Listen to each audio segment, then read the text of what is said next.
to Coaching Essentials, practical tools to elevate your life. Today's topic is mind your feelings. That's right. I know you've heard people say before, mind your business. Well, I want you to mind your feelings. In every experience, emotions speak first, then feelings interpret the message. The more aware you are of the difference, the more control you have over how you show up in those feelings.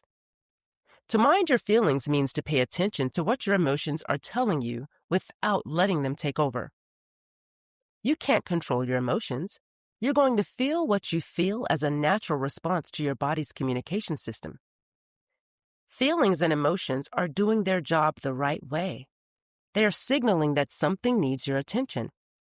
But here's another fact. How we express our emotions is in our control to manage. We get to decide how we respond.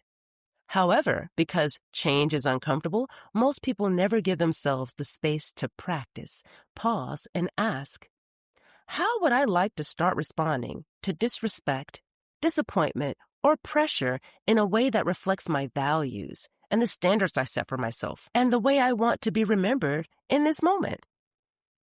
What does that even look like? Most people skip the question and move straight to reaction. Not because they're incapable, but because they've made reaction their norm. This isn't about what people think of you. This is about who you say you are. Are your responses aligned with your identity, or are they just a reflection of the feeling? What does it look like for you to walk away from a negative situation when your feelings are telling you to snap? What does it look like for you to stay grounded when irritation hits first? That moment, the pause between the emotion and the response, is where maturity, self-respect, and identity live. When you mind your feelings, you don't give them permission to drive what happens next. You honor them, you listen to them, but you choose the response that aligns with the best version of you. This focus, emotional positioning. Emotional positioning is the practice of placing yourself in the driver's seat before your emotions choose the direction for you. It's a skill of stepping back just long enough to ask two grounding questions. 1, what is this emotion signaling? And 2, how do I want to show up right now? Emotions may arrive uninvited, but your expression is always a choice.